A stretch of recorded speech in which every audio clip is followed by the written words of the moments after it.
Honestly, it's relief because, I see how hard the players have worked, and I see what they've put into it, and I see every day, they're working really, really hard, and then there's parts of the game where we look really good, and then there's just individual lapses that sort of happen, which we spoke about before the game, and then just see them finally get what they deserved. It was just, it was relieving more than exciting, than anything. So, yeah. How happy were you to see, or relieved were you to see that the match-winning player was Zach Lomax? I mean, you can't make this stuff up. No, I've seen Zach do that at training plenty of times, and unprompted either, and we'll do scenarios and that type of thing, but even when it's not a scenario, he still does them from 40, and doesn't he? Yeah, it's just, it could have been Peter Brady that kicked the field goal, as long as it went over. So, and it just happened to be Zach, and it's a good storyline for you guys. I get all that, there was just the ball went between the posts, and we got 1 point, and that made the difference.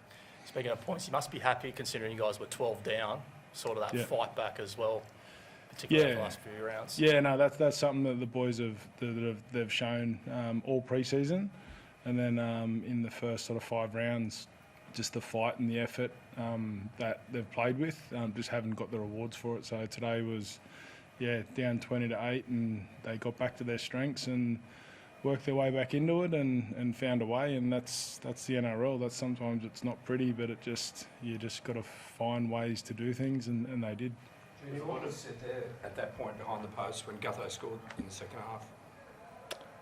I think it was just more so stick to our process. That game wasn't handed to us on a platter. We had to fight for it, and I think that was the rewarding part. Is we were challenged on chasing the game, and I thought certain people in key positions really chased the game, and that was the point of difference for us. It's been evident in patches for us over the last couple of weeks, but finding that consistency is going to be, the new challenge for us is really going after the game, and I thought certain people in key positions really done that today. Jason, there was a lot of focus on Gutherson in the lead up to this game, and of course he played well, but can you tell us a bit about your fullback and his contribution and how he's developing? Yeah, he's, apart from Jones, I reckon he's been our most consistent player by a bit in the first 5 rounds, and he's everything that we not expected but hoped and that he'd be. But he's got a long way to go in the journey, but he's learning every week, and he's a talent, and I'm glad we got him. How composed has he been, Jason? Because obviously for a rookie starting out in a key position, team 0 and 4, it would be easy for a guy in that situation to spiral a bit, or be kicking stones. Yeah, he's part Cyprian, part Samoan, so he's a pretty cruisy kid. Tongan. He's Samoan, part Tongan, sorry. So he's a pretty relaxed kid. So and he's diligent. He's come out of a super system there at Penrith, and we're just timing's everything, and we're lucky we just got him. And and he's a contributor more than what I've seen players of that experience be. So I encourage that, and so do these boys, and they enable him to do it. And so he's a pretty relaxed kid, but he works really, really hard.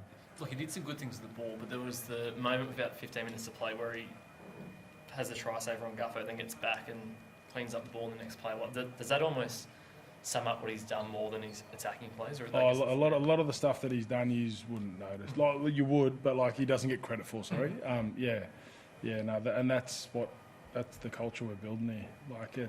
There's culture away from it all, and how we act, and there's culture on how we play, and he personifies it, and we try and reward him as often as possible. So just a small step today, and hopefully we can continue to build on that. It didn't end up mattering in the end, but after that play there was the one dropout that was contestable, not contestable. Were you confused by that, just in general, the ruling? Do you find it confusing?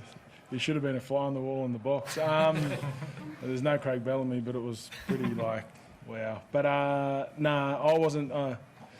I just seen us do that drop out a few times without success, and I just wasn't sure why we did it again. So, but yeah, contestable or uncontestable, I just thought we could have made a better decision and taken that out of their hands. So.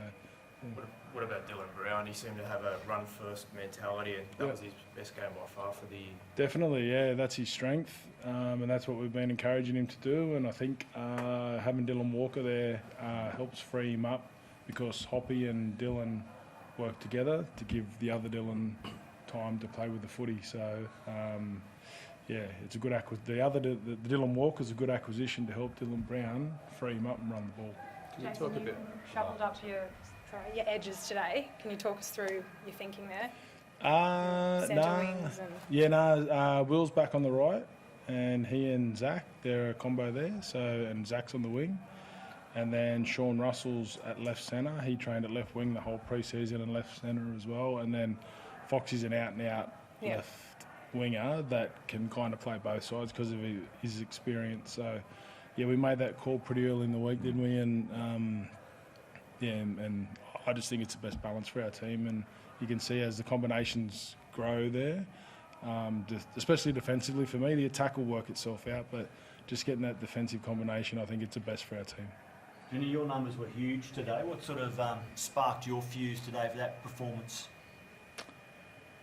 I think it was just doing whatever it took to get a win. You know, we spoke about it earlier in the week about doing whatever it takes, and you know, fortunate enough, I did what it took to win.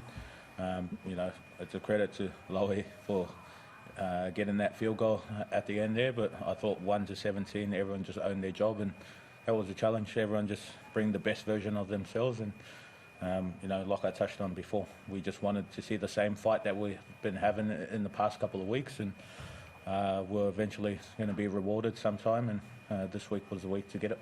Rosy, 22-20 down, you get the penalty, 43 out. Was there ever any question that you weren't going to shoot for goal? You've obviously seen Zach kick. If you go up to the Eagle cam, Zach's already running in, like before we even sent anything down. But yeah, the example is the MCG goal from the sideline on his bad side, not on his less preferred side. So yeah, he does things in big moments, and I'm not going to stop him doing that. So, but yeah, still going up when he went across the crossbar. So yeah, no, makes you wonder how far out he could be and still pick. Yeah, no, it's handy to have that in your back pocket, isn't it? So it's yeah, no, it's just, again, it's another one of his strengths, and yeah, he's pretty happy to do it. So I'll just let him go. I know you said it's a storyline for us, the Zach Lomax kicking the winner against his former club, but he was in tears on the field, and I know you had to speak to him about it this week. He was shaking, like it's a big moment for him. Yeah, no, it is, like, and it was a big decision for him, and it's been well publicised. So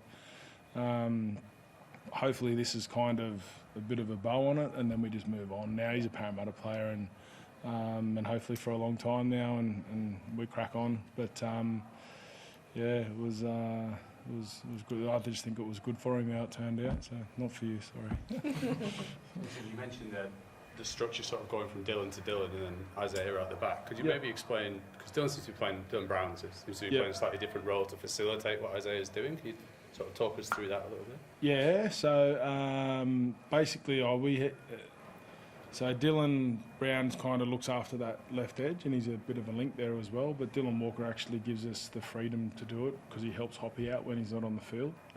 And yeah, no, it's pretty, is that what you're asking? Like, so then... You're telling our game plan. Huh? You're telling our game plan. Yeah.